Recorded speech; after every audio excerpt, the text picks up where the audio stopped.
Morning. Morning. Come on, give me a little more back. Good morning. Morning.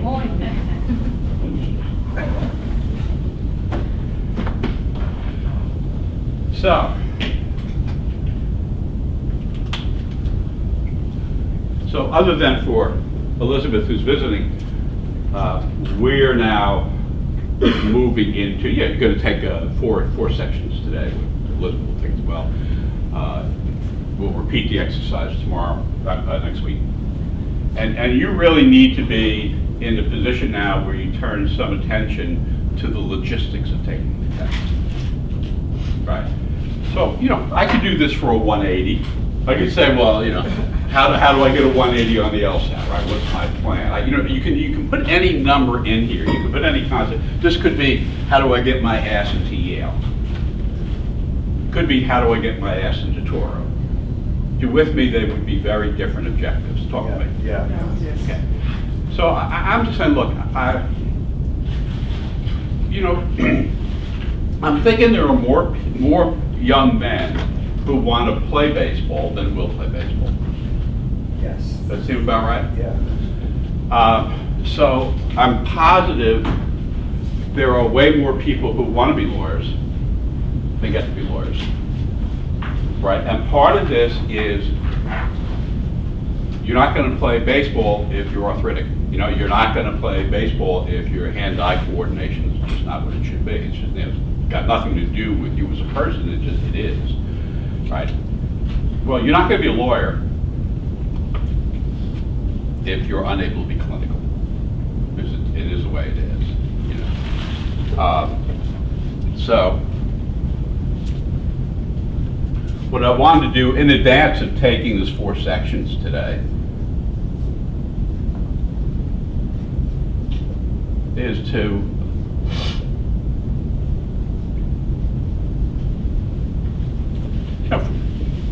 however long you have before the exam, you're still going to prepare, right? But you've got to make this transition from, okay, some people are really comfortable being geeks. Some people, I'm a person who's really comfortable preparing, which I don't think is the same as being a geek. But again, that's very different from you have to show up on test day and you got to pull the trigger. It's just entirely different psychological mindset. So, what I wanted to do in advance of, we're going to take exam 81, 4 sections today. In advance of that, because again, I'm not going to be here next week.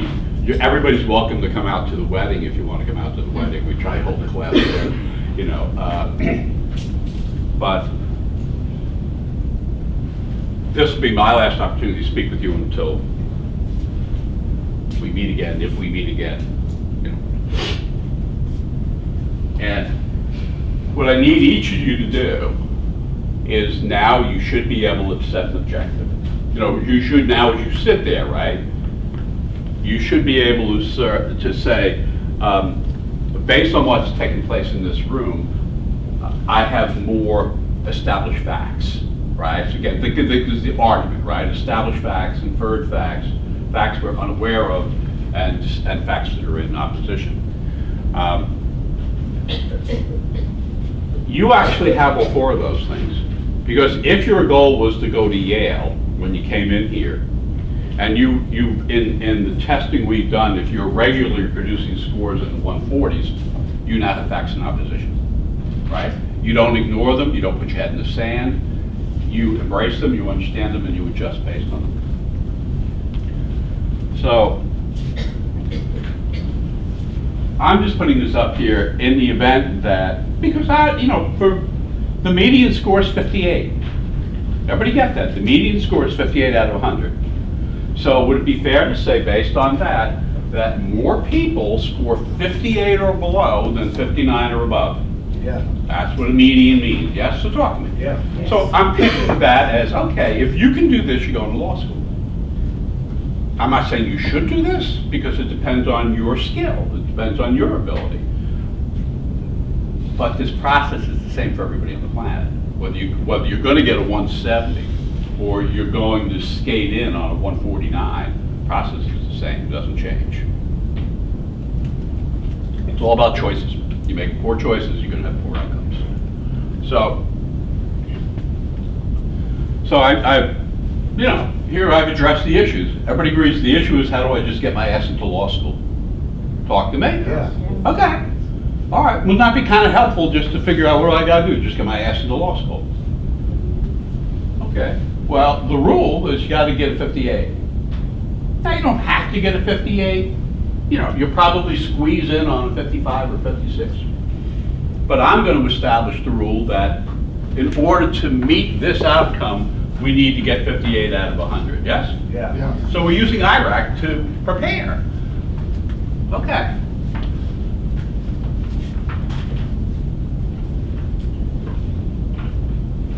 Now, the analysis is going to be, how do I get to the 58? And would it be fair to say now you're more familiar with logical reasoning, reading comprehension, and analytical reasoning than you were 3 months ago? Yes. Okay. So again, everybody has to have their own plan. But if I want a 58, so I'm going to create a fiction here and say, is it plausible? And if it's not plausible now, that's okay. Might it be plausible in March? Might it be plausible in April? Might it be plausible in June? Yes? Talk to me? Yes. Everyone in this room who wants to go to law school in August has until June to get this done. We'll get that, right? Yep. Okay. So where you are now, likely is not the same place you're going to be in June if you continue to work. Yeah, I mean, again, does everybody need Aristotle? It's just, this is so basic to me. This is, oh, okay. I say, so I was thinking about it on the way down and said, so what would a theoretical plan be that you could adjust? And the theoretical plan would be,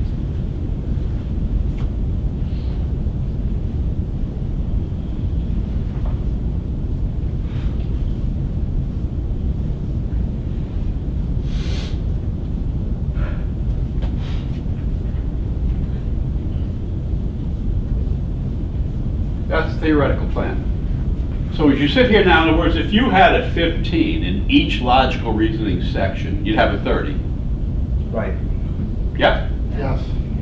And if you had a 14 in reading comp and a 14 in analytical, it would add up to a 58. Right. So is that one path to get to the destination? Yeah. Is it the only path? No. No. So it's sufficient, but it's not what? Necessary. Oh, yay! It's sufficient, but it's not necessary. Yeah? So you're thinking like lawyers. Oh, yay. It's not hard, I can do it. I mean, if you one thing like, if I couldn't do it, it's hard. And so, you can adjust up or down from this, right? But if I want to do this, now I want to even get more granular. How do I get a 15? Well, what's going to help me to get there? Is it fair to say to get a 15, I don't have to answer 25 questions? Yes. So, I want to carve out a number of questions on which I pre-plan to guess, yes? Yep. So I'm not going in, I'm not going into the game and coming up with a plan on game day, right? Plan is done in advance. Okay. And I can guess from 1 to 25.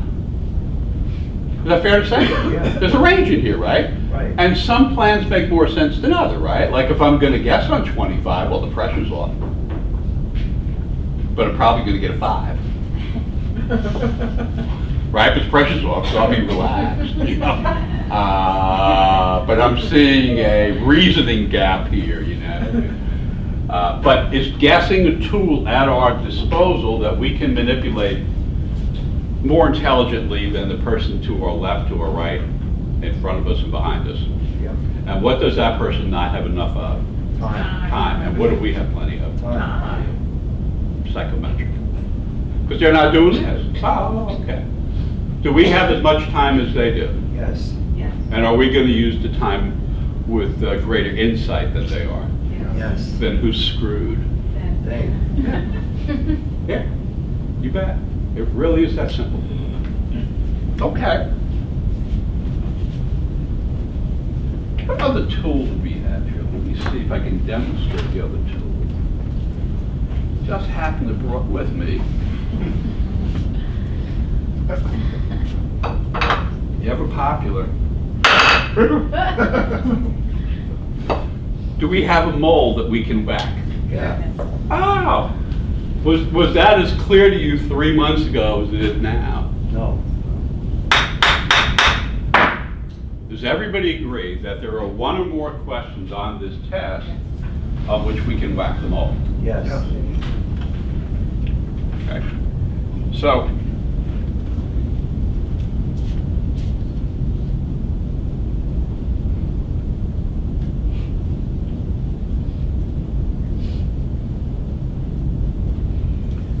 now let's think about that a little further. So, again, when we're saying whack-a-mole, we're saying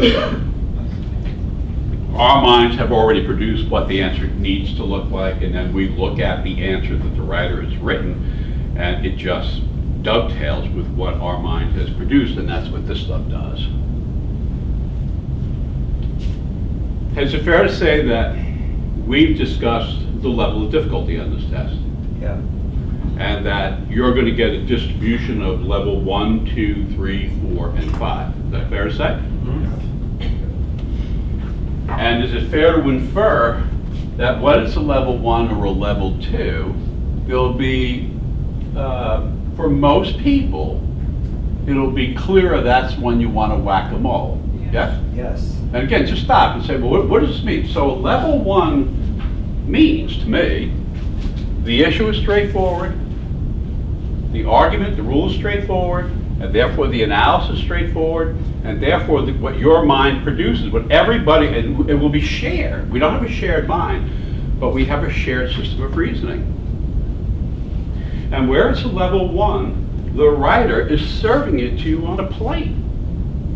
So why in God's name would you treat a level 1 like a level 5? Why would you do that? Again, does anybody need Aristotle? Because what do you think the person next to you may well be doing when they're handling a level 1? Treating it like what? 11.5. Right. And they're going to check and double check. And A is the answer, but they're analyzing B and C and D and E, and they are losers. That person's dead in a courtroom with me. You know, I don't care if that person went to Yale. That person is so dead. Because they're not, it's not common sense. You know, thinking, okay, you be a geek, go die.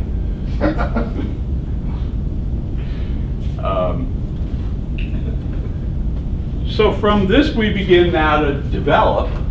Now, do you need to be aware of your return on investment? Yes. So I'm defining the return on investment as the percent of questions that you answer that you get correct. Okay, so let's narrow this down. The number, does everybody agree if you were answering 20 questions, so that was your plan, and in attempting to answer 20 questions, you were running at 50% efficiency, you'd be getting 10 right. Yes. If you were running at 75% efficiency, you'd be getting, what, 15 right? Yes. If you're running at 80% efficiency, you get 16 right. Talk to me. Yeah. Yeah? And is there anything that prevents you from learning this in advance? No. No. No, your effort, or lack of effort.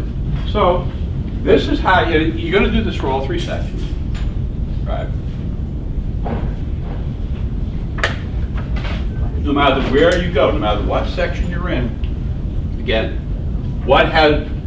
this is going to be roughly the median.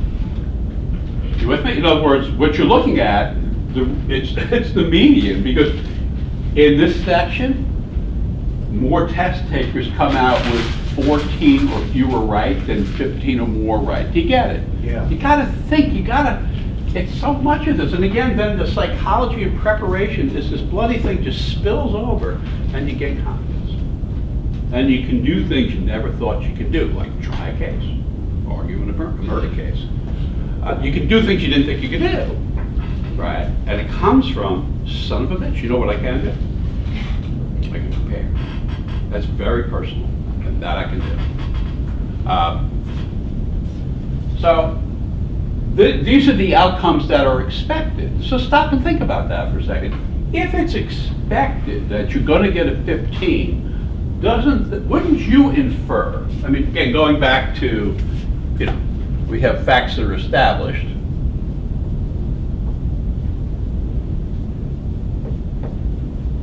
We have facts that are inferred from facts that are established.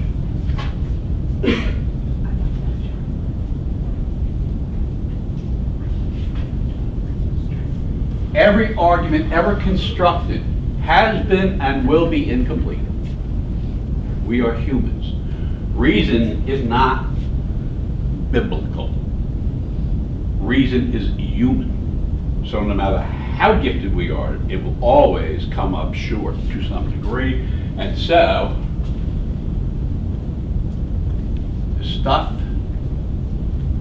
facts that are unknown to you.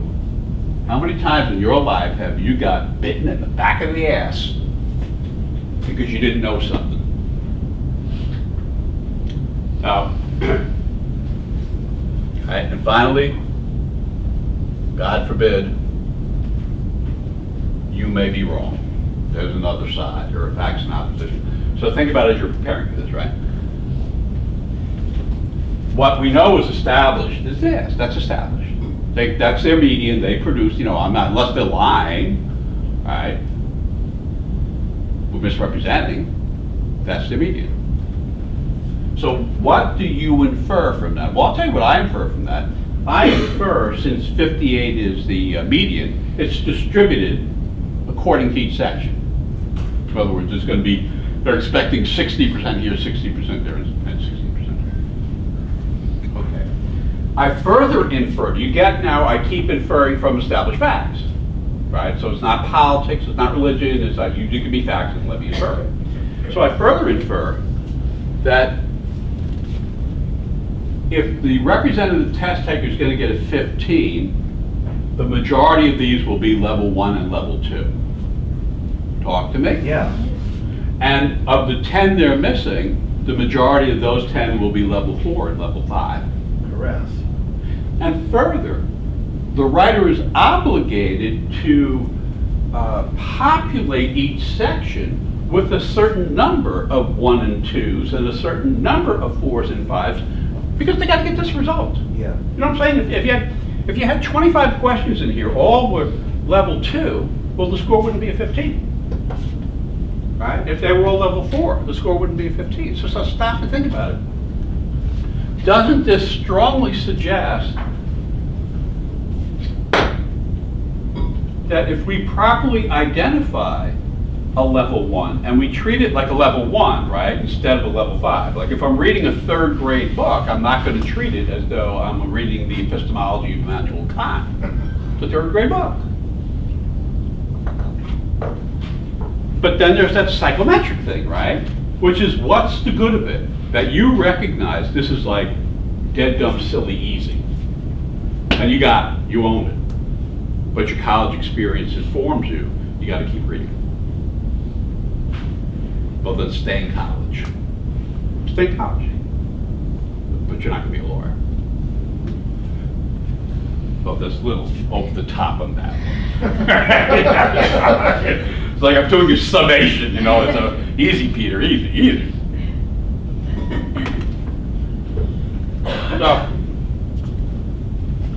So, take a day, take a week, whatever you got to take, right? And lift your head from preparation and focus on the plan. So you think if this is what you wanted to get, right? And you play around with this.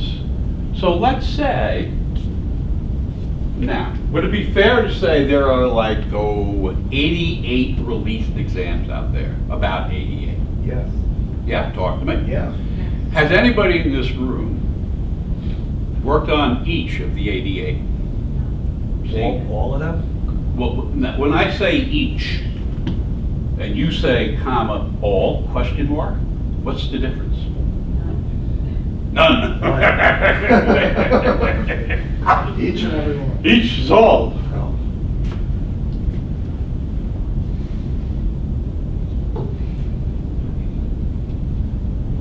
Do you prefer all? Have you worked on all of them? No. Thank you. I have no further questions. My point is, so isn't there material out there you haven't touched? Now, I agree clearly some is more remote than others. You know, if you're working on exam number 7, it's far more problematic than if you're working on exam 47. I'll bet you there are more than a few people in this room who have never seen exam 47, 46, 45, 44, 43, 42, 39. Except, well, there is one person who's seen them all. I love when I say that. So, but you get, this material's out there, and even if you weren't cognitively growing from the experience, you will be psychologically growing from the experience. You'll be assuring yourself that you are prepared. And I'm telling you, you walk in and you have that baggage with you, you're in business. If you walk in there and the baggage is you're uncertain or you're unsure of yourself, right, you're screwed.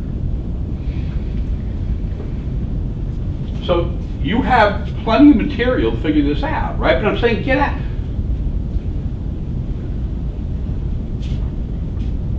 Shall I draw an analogy with the Bureau of Sewers? I used to work in the Bureau of Sewers, Department of Environmental Protection. Yeah. I was the head of correspondence unit. So if you were in Southeast Queens, I knew you. Because everything in Southeast Queens in the 1980s flooded. But just going to weeks sometimes can get wrapped up too much into detail. So the guy who was the head of sewer maintenance, Frank was everybody was an engineer in that place. And Frank was obsessed with making sure all the catch basins got cleaned. And Frank didn't have enough crews to get that done. And Frank went crazy. And at some point I said, so Frank, instead of like looking at all the catch basins, maybe there's something we could develop that you would actually put into the line. Maybe there's some, I don't know, bacteria. Maybe there's something you could put into the line, right, that would eat away at the grease. Maybe there's some larger solution to this. But Frank never had time. And eventually there was a larger solution to it, but yeah. What I'm saying is sometimes we get so wrapped up in the immediate that we lose the big picture. And here, this is the big picture. This is, you know, so I'm saying, okay, what if I do this? What if in logical reasoning, I decide to guess 5 questions? No, I'm just experimenting. You with me? You got to experiment. Well, if I guess 5, how much time do I gain? It's 1 minute and 20 seconds per question. So is that plus 6 minutes? Talk to me. Yeah. But you're doing this in advance. You're preparing for this the way I prepare for trial. And the goal is to make sure you go in there accepting that you're nervous, accepting that you're anxious, accepting, you know, we're human, we're frail, right? But knowing you're prepared. So now I'm plus 6. Does that take some of the pressure off? Yeah. So I don't know how often I'm going to whack the mole, but don't I have an opportunity to practice it over and over and over before I go in there? Yes. Is there anything that prevents you from whacking the mole on exam number 7? In other words, you're not taking the exam for the content of the exam. You're taking the exam for the experience of when I'm sure I have this, right? I don't want to do more work than I need to, right? When I'm sure I have it, I'm going to whack the mole. Don't you then get to see how efficient you were? Talk to me. Yeah, it does. Okay, so it's not going to be for everyone, right? There's some people who are going to lack that gene, and it's going to be harder for them. Not going to be impossible, it's going to be harder because you're fighting the culture of being a lawyer, which is we have to make decisions. So, based on our collective experience, would 5 be a reasonable number? Now remember, you know they have to populate this section with a minimum of just 25 in here, right? There ain't no way in God's green earth there aren't 10 questions at a level 1 or level 2, based on what we've experienced. Is that fair? Yeah. So within those 10, could it be the case that on 5 of them, you actually really do know the answer before you ever look at the answer? Yes.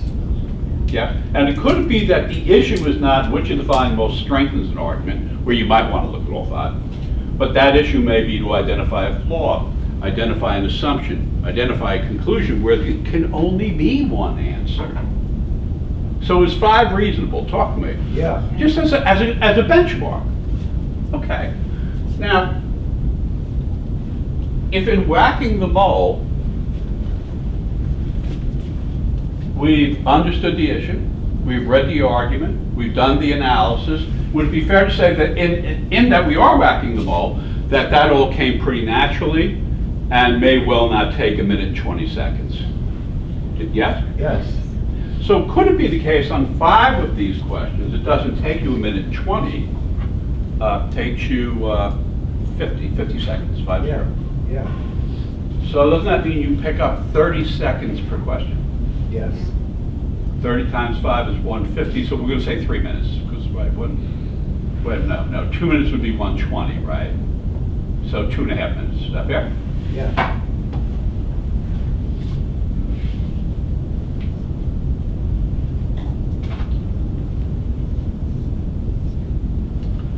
So now we have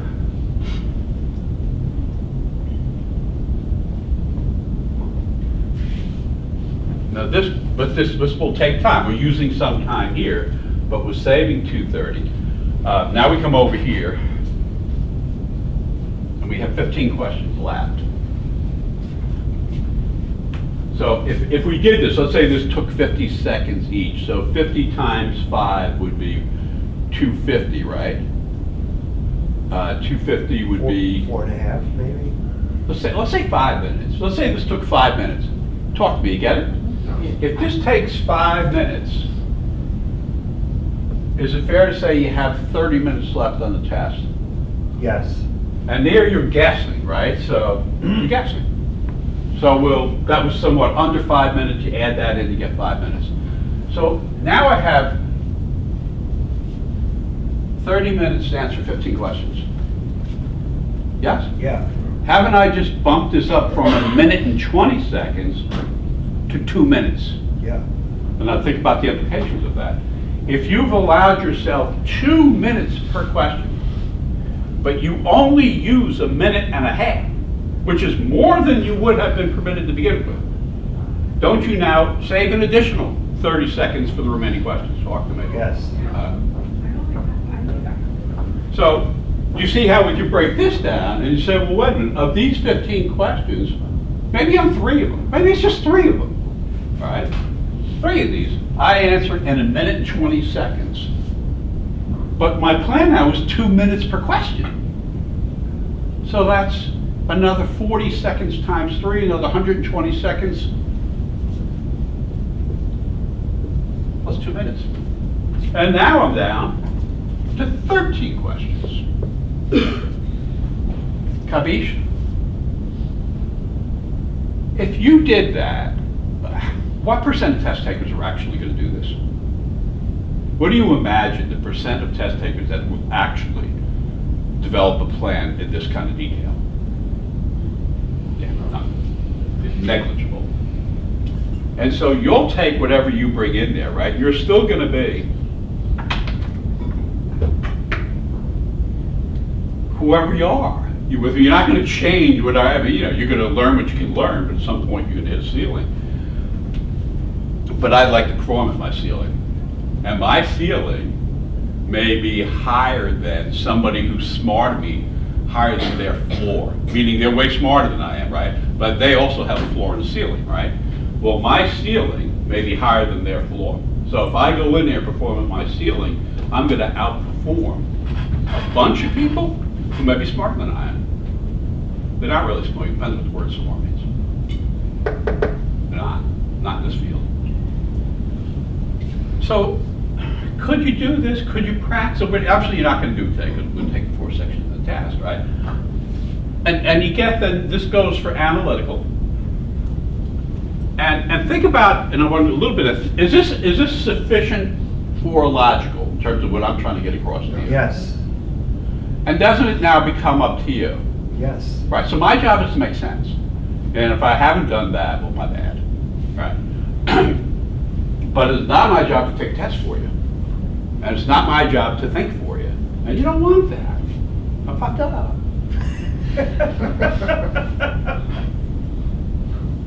That's true.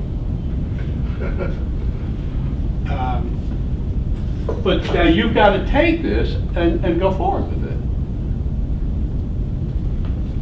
One thing I'll say about these two guys is I do think if you need to get a 14 in reading comp, if that's what you're shooting for, 14, right? Well, you're going to do this same bloody analysis, right? You're going to have this category, you're going to have this category, you're going to have this category.